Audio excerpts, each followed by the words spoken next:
नमस्ते दोस्तों। तो जैसे मैंने बताया था कि एस्ट्रोलॉजी रिलेटेड कोई दूसरा अगला चार्ट इसी वीडियो का मंडे का निफ्टी बैंक निफ्टी का जैसे ही मुझे टाइम मिला मैं अपने ग्रुप के लिए ज़रूर पोस्ट करूँगा। तो ये देखिए, मंडे 15 फरवरी मॉर्निंग में 9:15 टू 11:15 में कॉल और पुट की पोजीशंस कब क्रिएट होंगी माइन्यूट स्केल के ऊपर, ये उसी का एक हिस्सा है। उसी के पॉइंट्स हमने लोकेट किए, जैसे हमने पिछले वीडियो में सारे पॉइंट्स लोकेट किए थे कॉल और पुट के। इतने बजे जैसे कि पहली कॉल 9:17 को क्रिएट होने के चांसेस बनेंगे, दूसरी कॉल क्रिएट होने के चांसेस बनेंगे 9:21 को। आप ये सारा देख सकते हैं, इसकी स्क्रीनशॉट ले लीजिए। जैसे पिछले वीडियो में हमें सक्सेस मिली थी 12 तारीख की ट्रेड में, इसी तरीके से हमने फिर से यही टेक्निक अपनाई है पता करने के लिए। ये माइन्यूट स्केल के है, कॉल और पुट्स है। इस समय पे मार्केट के मूव्स हम नोट करेंगे कि मार्केट के मूव्स कितने क्लोज है। इसमें एरर होने के चांसेस बहुत बहुत बहुत बहुत ज़्यादा है, बट फिर भी हमने एक प्रयास किया है। देखेंगे, आप चाहे तो इसकी स्क्रीनशॉट ले लीजिए। आप जानते हैं कि हम सिर्फ स्टडी मात्र कर रहे हैं, और जैसे ही हम यहाँ पर क्लोजली पहुँच जाएंगे तो आगे इन डेप्थ स्टडी में और जाएंगे कि जैसे कि 9:17 को कॉल की अपॉर्चुनिटी क्रिएट हुई तो सही में वो कैंडल कितने पॉइंट्स की बनेगी। तो अगला रिसर्च अपना वहाँ पर होगा कि 9:17 को तेज़ी आई, 9:21 को तेज़ी आई, तो ये तेज़ी 10 पॉइंट की होगी या 100 पॉइंट की होगी, वो अपना अगला रिसर्च का हिस्सा होगा। पहले यहाँ पर हमें महारत हासिल करना है, कोशिश चालू है कि यहाँ भी हम पहले एक्यूरेसी तक पहुँच जाएँ। तो इसके ऊपर ट्रेड नहीं लेना है। अब आगे देखेंगे, एस्ट्रोलॉजी का कुछ व्यूज़ बनता है। सूर्य एक्वेरियस में प्रवेश किया हुआ है। एक्वेरियस में सूर्य कोई तेज़ी मंदी नहीं करता, बट एस्ट्रोलॉजी के हिसाब से एक्वेरियस में सूर्य सब समान कर देता है, इक्वल करता है। क्योंकि एक्वेरियस कोई तेज़ी कारक राशि नहीं है। एक्वेरियस एक वायु तत्व राशि है जिसमें समाचार, न्यूज़, र्यूमर्स, ये सारी चीज़ें बहुत चलेंगी। और इसके चलते बट शुरुआत में 6 डिग्री 6.5 डिग्री के करीब तक सूर्य तेज़ी के डिग्री इसके ऊपर है, बट एक्वेरियस कोई तेज़ी कारक राशि नहीं है। तो इस वजह से ये कोई तेज़ी क्रिएट करने के लिए इतना आया नहीं है सूर्य। मकर तो तेज़ी कारक राशि थी, बट अब एक बात और है कि एक्वेरियस में ही मंदी कारक ग्रह जो कि मार्केट का डाउनफॉल का कारक है, वो नेपच्यून एक्वेरियस में ही बैठे हैं 25 डिग्री पे। सूर्य है 2.31 पे। तो जैसे सूर्य नेपच्यून की तरफ जाएंगे, जो 1 डिग्री एवरीडे चलते हैं, तो आने वाले 22 दिनों में सूर्य नेपच्यून के पास पहुंच जाएंगे। और नेपच्यून एक मंदी क्रिएट करने वाला प्लैनेट है, तो जो भी होगा एकदम शांति जो हम एक्सपेक्टेड करते हैं कि पूरा ही रिवर्सल आ जाए मार्केट में। तो जैसे जैसे सूर्य नेपच्यून की ओर प्रयास अपना जर्नी स्टार्ट रखेगा, और जैसे वो नेपच्यून को टच करेगा 23 दिन 22 दिन के बाद, तो उस वक्त कोई मेजर स्टॉप, जैसे हम कह सकते हैं कि अब यहाँ से आगे मार्केट में वेरी स्लो मूव्स या तो फिर मंदी एकदम बनना शुरू हो जाएगी। तो ये एक गणित एक है, एक एस्ट्रोलॉजी का एक मैथमेटिक्स है। देखेंगे ये कितना सही होता है। और ये मैथमेटिक्स अगर हम अप्लाई करते हैं तो इसके तहत मार्च मिड तक निफ्टी बैंक निफ्टी को ये लोग प्रयास करके यही रेंज बाउंड रखेंगे, 300 ऊपर 300 नीचे। बैंक निफ्टी को 800 ऊपर 1000 नीचे, यही रेंज में रखेंगे। कोई बड़ी फॉल दिख तो नहीं रही है, बट देखेंगे क्या होता है। बट मार्च में जैसे ही सूर्य नेपच्यून को टच कर देंगे, वैसे उसके बाद अप्रैल मई जून वो मुझे डाउन ट्रेंड वाले दिखाई दे रहे हैं।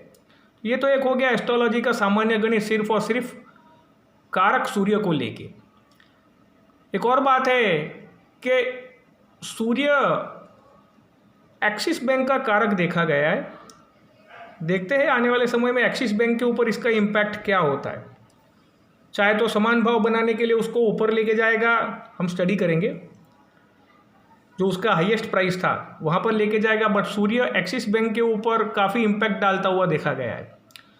तो चलिए इसको यहीं समाप्त करते हैं। अभी फ़िलहाल ये एक सूर्य और नेपच्यून का एक इम्पैक्ट जो था कि क्या दिख रहा है हमें, लॉन्ग व्यू क्या दिख रहा है, तो ये एक सिर्फ प्रयास था दिखाने के लिए।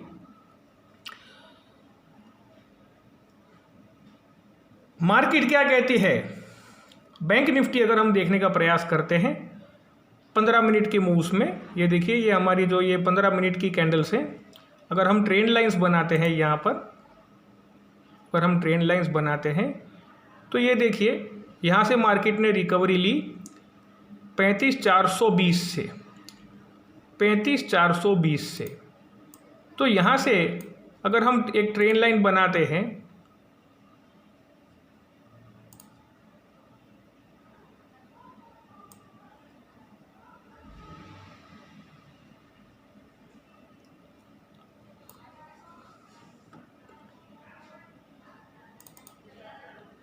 तो हमें ये पता चलता है कि मार्केट ने ट्रेंड तो ऊपर का ही रखा।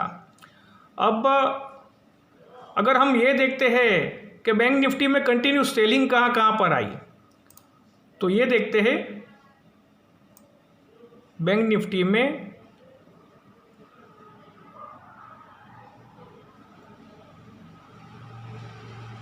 छत्तीस 535,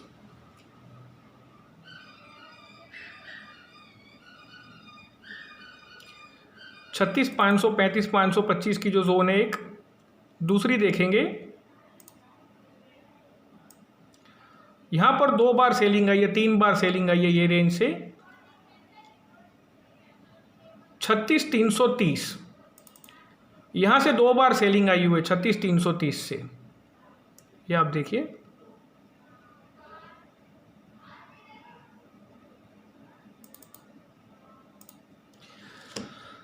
तो लॉन्ग व्यू में हमें ये लगता है कि बैंक निफ्टी का जब तक ये 36,330, 350 क्रॉस करके ऊपर नहीं चला जाता, जब तक कॉल बाय में कोई इंटरेस्ट नहीं बनता, अगर पैटर्न के हिसाब से अगर देखेंगे तो।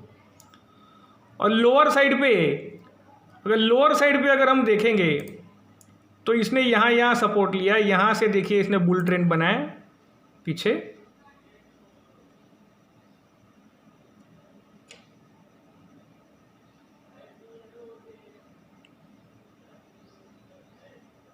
तो 35,580,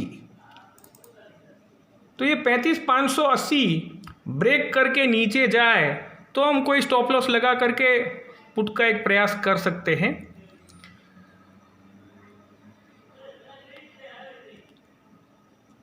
बाकी अगर हम दूसरे मार्केट के पैरामीटर्स देखने का प्रयास करते हैं, डाउ फ्यूचर्स अगर मैच करते हैं, तो हमें ये पता चलता है कि डाउ फ्यूचर काफ़ी स्ट्रेंथ में आया, और उसका स्ट्रेंथ में आने का कारण क्रूड ऑयल में तेज़ी भी देखी गई, क्रूड ऑयल भी काफ़ी तेज़ हुआ, और क्रूड ऑयल तेज होने का कारण सूर्य है। सूर्य जब एक्वेरियस में आते हैं तो इसका इम्पैक्ट क्रूड ऑयल के ऊपर भी देखा गया है। एक्वेरियस में जब सूर्य आते हैं तो क्रूड ऑयल में तेज़ी करते हैं, और आप चाहे तो शास्त्र से भी इसका रिवाइज कर सकते हैं, और ये अब क्रूड ऑयल में तेज़ी बनाए रखेंगे जब तक कि ये नेपच्यून के डिग्रीज के पास नहीं जाए, यानी कि आने वाले 23 दिन तक। तो जैसे क्रूड ऑयल में तेज़ी आई, डाउ में तेज़ी आ गई, डाउ जोन्स में, तो उसी तरह से निफ्टी में जब तक डाउ में तेज़ी रहेगी तो निफ्टी में ज़ोरदार की जो गिरावट है वो मुझे तो कुछ एक्सपेक्टेड नहीं लग रही है। और अगर हम डे चार्ट बनाने का प्रयास करते हैं, first day trade chart, Nifty और बैंक निफ्टी इंडेक्स पे जब फर्स्ट ट्रेड हुआ था स्टॉक मार्केट में, तो उसका चार्ट अगर हम बनाने का प्रयास करते हैं तो निफ्टी में 12 मार्च तक, 13 मार्च तक हमें इतनी लंबी गिरावट कोई इतनी दिखाई नहीं देती, 2-3 हज़ार पॉइंट वाली। इनफैक्ट बैंक निफ्टी में हमें दिखाई देती है कि गिरावट आ सकती है, बट ये वक्त ऐसा है कि निफ्टी बैंक निफ्टी कॉन्ट्राडिक्टरी है, दोनों के फर्स्ट ट्रेड चार्ट कॉन्ट्राडिक्टरी दिखा रहे, इसलिए उस पर मैं कोई कमेंट नहीं करना चाहता हूँ, क्योंकि फर्स्ट ट्रेड चार्ट ये दिखाते हैं कि निफ्टी में 12 मार्च तक वो लोग तेज़ी या अपर मोमेंट 14,800 से 15,500 रेंज बनाए रखेंगे और बैंक निफ्टी में स्लगिश डाउन ट्रेंड रखेंगे। बट दोनों का अपोजिंग ट्रेंड है, इसलिए मेरा कॉन्फिडेंस नहीं बन रहा है इसके ऊपर मैं कोई ज़ोर दे करके कमेंट करूं फर्स्ट ट्रेड चार्ट के ऊपर। बट यहाँ पर ये तो हमें दिख रहा है कि सूर्य ने क्रूड में तेज़ी बनाई है, सन ने क्रूड में तेज़ी बनाई है और 23 डिग्री नेपच्यून के पास जाएंगे जब तक, तो ये गिरावट लाएं ऐसा तो मुझे समझ में नहीं आ रहा। हाँ, नक्षत्र चेंज करेंगे आने वाले समय में सन, तो उस वक्त छोटा मोटा चेंज आएगा तो मैं अगले वीडियोस में अपडेट करूंगा। बट जैसे क्रूड में तेज़ी बनी वैसे डाउ में तेज़ी बनी, डाउ फ्यूचर्स में तेज़ी बनी, उसी तरीके से निफ्टी में भी मुझे तो गिरावट का योग नहीं दिखा रहा। हाँ, डिप आने के बाद भी इमीडिएटली रिकवरी हो जाए ऐसा भी योग बनेगा, तो देखेंगे क्या होता है आने वाले समय में। क्योंकि जैसे क्रूड में तेज़ी आई वैसे रिलायंस भी अच्छा परफॉर्म करेगा, ऑयल सेक्टर भी अच्छा परफॉर्म करेगा, तो वो हिसाब से निफ्टी के ऊपर पॉजिटिव इम्पैक्ट आने के चांसेस ज़्यादा बन जाते हैं। तो चलिए दोस्तों, इस वीडियो को यहीं समाप्त करते हैं। एक नॉलेज शेयर का हिस्सा यहाँ कंप्लीट कर रहा हूँ मैं आप लोगों के साथ, मेरे ग्रुप के साथ। उम्मीद करता हूँ ये वीडियो आपको पसंद आई होगी। और मैं फिर से दोहराता हूँ, ये जो स्मॉल पॉइंट्स आपको दिए मॉर्निंग ट्रेड के 15 फरवरी के निफ्टी बैंक निफ्टी के, इसे दोनों में निफ्टी और बैंक निफ्टी दोनों में 1 मिनट मूवमेंट से ट्रेस करिए तो हमें ज़्यादा एक्यूरेट मूव्स मिलते हैं। काफ़ी लोगों ने उसे ट्रेस भी किया है, काफ़ी लोगों ने उसे पसंद भी किया है। तो 1 मिनट ट्रेड में उसे ट्रैक करने का प्रयास करिए कि कितने पॉइंट्स दे रहे हैं ये सारे। इसका उपयोग अभी ट्रेड के लिए ना करें, ये रिसर्च लेवल के ऊपर है। और इसमें हमें सक्सेस मिल गई तो उसके बाद जो भी कॉल बन रही है वो एवरी कॉल कितने मैग्नीट्यूड का होगा, वहाँ पर हम आगे जाने का फिर प्रयास करेंगे। तो उम्मीद करता हूँ दोस्तों आपको ये वीडियो पसंद आई होगी। और as a part of disclaimer मैं फिर से दोहराता हूँ कि ये रिसर्च पर्पस वीडियो है, इसका ट्रेड करने के लिए आपको उपयोग नहीं करना है। आप जो भी ट्रेड करिए अपने फाइनेंशियल एडवाइजर से कंसल्ट करके अपने रिस्क के ऊपर करिए। आपके किसी भी ब्लाइंड रिस्क ट्रेड के ऊपर हमारा कोई भी जिम्मेदारी होगा नहीं। Thanks a lot.